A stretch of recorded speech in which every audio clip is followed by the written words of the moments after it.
Hello, welcome to Lalitha's lovely kitchen. இன்னைக்கு நம்ம பார்க்க போகிறது very interesting and during holidays maybe on Sundays we prefer doing this because when we are at home நல்ல ஜாலியாக அதை சாப்பிட்டு என்ஜாய் பண்ணோம் அப்படின்னு நினைப்போம். வேற ஒன்றும் இல்லை, இது வந்து வெஜிடபிள் புலாவ். இது வந்து என்னோட ஸ்டைலில் எப்படி பண்ணலாம் அப்படிங்கிறத பார்க்கலாம். ஏன்னா each one will make in a different way, but in my way how I do that is how I am going to show you. நான் இதுக்கு வேணுங்கிற சாமான் முதல்ல பார்த்துடலாம். இது வந்து பச்சை பட்டாணி, உருளைக்கிழங்கு, கேரட்டு, கேப்சிகம், ஆனியன். இது இவ்வளவும் நம்ம வந்து கட் பண்ணி ரெடி பண்ணி வச்சுருக்கேன். அதுக்கப்புறமா இதுக்கு தாளித்து போடுறது ஸ்னீசனிங் என்னலாம் அப்படின்னு சொன்னால், first will start with the ஜீரகம், அதுக்கப்புறமா ஒரு பிரிஞ்சி இலை, அப்புறமா கிராம்பு, பட்டை, ஏலக்காய். இது வந்து சும்மா ஒரு வாசனைக்கு தான் போட போகிறேன். அதுக்கப்புறம் ஒரு 10 பல்லு பூண்டு, ஒரே ஒரு பச்சை மிளகாய் ஸ்லிட் பண்ணி வச்சுட்டுருக்கேன், கொஞ்சம் கிரேட்டட் இஞ்சி வச்சுட்டுருக்கேன். இது வந்து புலாவ் பொடி கடையில் வாங்கினது தான். அதுக்கப்புறம் வறுத்து போடுறதுக்கு கொஞ்சம் ட்ரை கிரேப்ஸு, அதுக்கப்புறமா கொஞ்சம் கேஷ்யூ நட்ஸு, அப்புறமா கடைசியில் சேர்க்கறதுக்கு கொஞ்சோண்டு கொத்தமல்லியே கட் பண்ணி வச்சுட்டுருக்கேன். இது வந்து புலாவ்லேயும் கொஞ்சம் போடுவேன், கொஞ்சம் தயிர் பச்சடி நம்ம பண்ண போகிறோம் இல்லையா, அந்த ரைத்தாக்கும் போடணும். அதுக்காண்டி ரெடியாக வச்சுட்டுருக்கேன். நம்ம பார்க்கலாம் இப்போ எப்படி பண்ணலாங்கிறது. இங்கே வந்து இது வந்து ப்ரெட்டு, ட்ரை ப்ரெட்டை வந்து காயும்போது அதை எடுத்து ஃப்ரீசரில் போட்டு வச்சுருப்பேன். இப்போ இது இந்த கடைசியில் நம்ம இதையும் நல்லா வறுத்து போடும்போது the taste will be very very nice. இப்போ கொஞ்சம் நெய்யும் கொஞ்சோண்டு ஆயிலும் இதில் மிக்ஸ் பண்ணி வச்சுருக்கேன். அதில் சேர்க்க வேண்டிய ஜீரகத்தை சேர்த்தாச்சு. இப்போ ஜீரகம் வந்து கொஞ்சம் பொரியிற டைமில் இதோட அந்த பிரிஞ்சி இலை, அப்புறம் நம்ம வச்சுருக்கிற இந்த மசாலா ஐட்டம்ஸு, கிராம்பு, பட்டை, அதுக்கப்புறம் ஏலக்காய், அதையும் அதோட சேர்க்கலாம். இது கொஞ்சம் பொரியட்டும். இது பொரியிற சமயத்தில் நான் வந்து பச்சை மிளகாய், இஞ்சி, அதுக்கப்புறம் பூண்டு, இந்த மூணையும் சேர்த்துடுறேன். இது கொஞ்சம் லைட்டாக வதங்கட்டும். அது வதங்கும் போது நம்ம வெஜிடபிள் ஒன்று ஒன்று அதில் சேர்த்துடலாம். இப்போ பூண்டு போட்டு வதங்கியாச்சு. ஸோ அதோடு இப்போ நான் இந்த பச்சை பட்டாணியை சேர்க்குறேன். அப்புறம் கேப்சிகம், இந்த ஆனியனை வந்து கடைசியில் நம்ம நெய் போட்டு வதக்கி அதோட சேர்க்கணும், அதனால இப்போ சேர்க்க மாட்டேன். கேப்சிகம் போட்டாச்சு. அது கூட உருளைக்கிழங்கு, அப்புறம் கேரட், இது எல்லா வெஜிடபிளையும் சேர்த்து இது ரொம்ப வேகலாம் வேண்டாம், ஜஸ்ட்டு ஒரு 2 வதக்கிட்டா போதும். இப்போ வெஜிடபிள் கூட சால்ட்டும் ஆட் பண்ணிட்டேன். இந்த கிளாஸுக்கு 2 கிளாஸு நான் வந்து பாஸ்மதி ரைஸ் எடுத்துட்டேன். இது நல்லா வாஷ் பண்ணி, உங்களுக்கு தெரியும் பாஸ்மதி ரைஸ்க்கு வந்து 1:2 தான் வாட்டரு, அதுவும் போட்டு ரெடியாக வச்சுருக்கேன். இப்போ இது வந்து வெஜிடபிள், அதுக்கப்புறமா இந்த உப்பு அதெல்லாம் சேர்றது இல்லையா, அந்த சமயத்தில் நான் இந்த புலாவ் பவுடரையும் அது கூட ஆட் பண்ணுறேன். புலாவ் பவுடர் ஆட் பண்ணி கொஞ்சம் ஒரு கிண்டினதுக்கப்புறமா நம்ம இந்த அரிசியும் அதோட சேர்த்துட வேண்டியதான். இந்த பாஸ்மதி ரைஸ்க்கே ஒரு வாசனை உண்டு இல்லையா, அதை வாஷ் பண்ணும்போது I think everybody will know about it. அதை ரொம்ப வாஷ் பண்ணக்கூடாது, only once you have to wash it. அப்புறமா அதை அதோட சேர்த்துட வேண்டியதான்.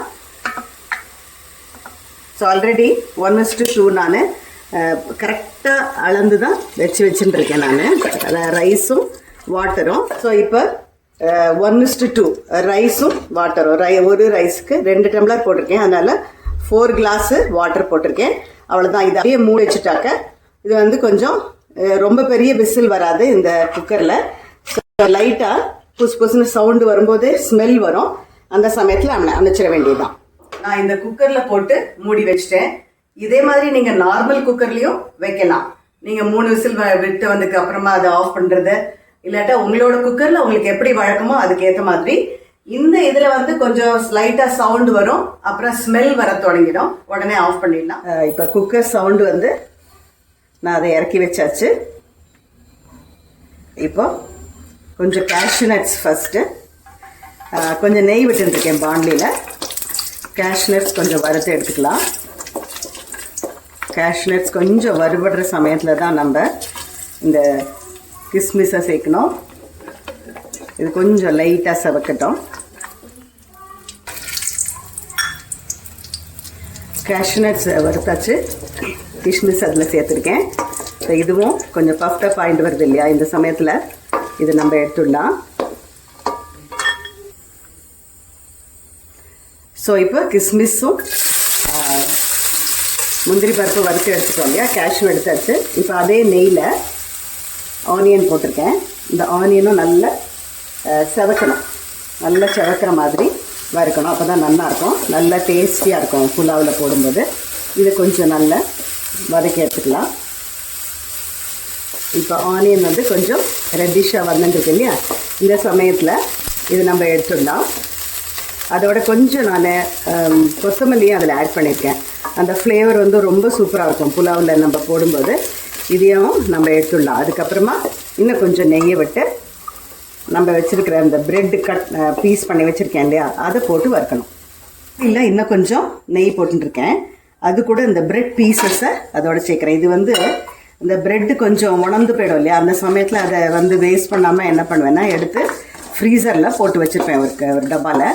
ஸோ எப்போல்லாம் இந்த மாதிரி புலாவு அதெல்லாம் பண்ணும்போது, இல்லை டொமேட்டோ ரைஸ் பண்ணும்போது இந்த மாதிரி கொஞ்சோண்டு நம்ம நெய்யை போட்டு இது நல்லா கோல்டன் கலரில் வறுத்து அது மேலே ஆட் பண்ணோன்னா ரொம்ப சூப்பராக இருக்கும். Taste will be really really good. So அதனால் இது எப்படி லைட்டாக பண்ணறதையே நல்ல கோல்டன் கலரில் ஆகிடும். இந்த பிரெட் பீசஸ் வந்து கொஞ்சம் நல்லா வறுத்துடுத்து கோல்டன் கலர் வந்துடுத்து. ஸோ இப்போ குக்கர்லேயும் பாருங்கள் இந்த புலாவ் வந்து எந்த மாதிரி ஆகிருக்கு பாருங்கள். இதில் வந்து ரொம்ப சூப்பராக வரும். It takes only 5 minutes. நல்லா அந்த காய் அதுக்கப்புறமா இந்த அரிசி எல்லாமே க்ளீனாக வெந்துடும், ஒன்றோட ஒன்று ஒட்டாமல் சூப்பராக வரும். இப்போ என்ன பண்ணோம், இந்த பாண்ட்லியில் நம்ம பண்ணி வச்சுக்கிற இந்த புலாவு, அதுக்கப்புறம் நம்ம வதக்கி வச்சுருக்கிற இந்த ஆனியனை, அப்புறமா வறுத்து வச்சுருக்கிற கேஷ்யூ கிஸ்மிஸ், இது எல்லாமே நம்ம 1 by 1 ஆட் பண்ண போகிறோம். பாருங்கள் இந்த பாண்ட்லியில் இதை ஷிஃப்ட் பண்ணியாச்சு. இது நீங்கள் வந்து கொஞ்சம் வெயிட் பண்ணி கொஞ்சம் லைட்டாக ஆறின அப்புறம் பண்ணாலும் ஓகே. ஸோ இப்போ கூட இந்த நம்ம வதக்கி வச்சுருக்கிற ஆனியன் அதில் சேர்க்குறேன். இந்த ஆனியன் வந்து கொஞ்சம் நெய் போட்டு வதக்கியிருக்கோம் இல்லையா, நல்ல ஒரு மாதிரி ஒரு ஸ்வீட்டிஷாக ரொம்ப சூப்பராக இருக்கும். அதே மாதிரி இந்த கேஷ்நட்ஸு கிஸ்மிஸ்ஸு, அதை தவிர நம்ம அந்த பிரெட் க்ரம்ஸ் வேறு, க்ரம்ஸ் இல்லை ஆக்சுவலாக பிரெட் பீசஸ் வேறு இதில் ஆட் பண்ணியிருக்கோம்ல. அப்பா புலாவ் வந்து தேவாமிர்தமாக இருக்கும். ஆக்சுவலாக அது வந்து கிறிஸ்பியாக வாயில் கிடைக்கும். கேஷ்நட்ஸ் ஒரு மாதிரி கிறிஸ்பியாக இருக்கும். அப்புறமா கிஸ்மிஸ் வந்து கொஞ்சம் லைட்டு ஸ்வீட் டேஸ்டி கொடுக்கும். அப்புறம் நம்ம ஆட் பண்ணியிருக்கிற ஆல் த வெஜிடபிள் எல்லாமே வந்து உங்களுக்கு வந்து இதை சேர்ந்து ஒரு ஒரு ஒரு பிரமாதமான ஒரு டேஸ்ட் கொடுக்கும். இதுக்கு ஸ்மெல்லும் கொஞ்சோண்டு நம்ம அந்த புலாவ் பொடி ஆட் பண்ணோம். அது தவிர ஃப்ரெஷ்ஷாக வேறு ஆட் பண்ணியிருக்கோம். அதே மாதிரி கார்லிக் அண்ட் இஞ்சி கூட நான் எப்போதும் அந்த ரெடி மிக்ஸ் வாங்காமல் அது மட்டும் கொஞ்சம் ஃப்ரெஷ்ஷாக தான் நான் பண்ணி போடுவேன். So that taste will be சூப்பராக இருக்கும் அப்படின்னு சொல்லிட்டு. ஸோ இந்த மாதிரி வெஜிடபிள் புலாவ் ரைத்தா பண்ணிவிட்டு ஹாலிடேஸில் டக்குன்னு யார் வந்தாலும் கெஸ்ட் வந்தாலும் பண்ணலாம். ஹாலிடேஸ்லேயும் பண்ணிவிட்டு நம்ம குழந்தைகளுக்கு நம்ம ஃபேமிலி மெம்பர்ஸ் கொடுத்தா they'll be very very happy. So this is the way I do it. I hope you like this recipe. Please try it. If you have not tried like this, please try it and enjoy it. I will meet you in the next lovely video. Bye.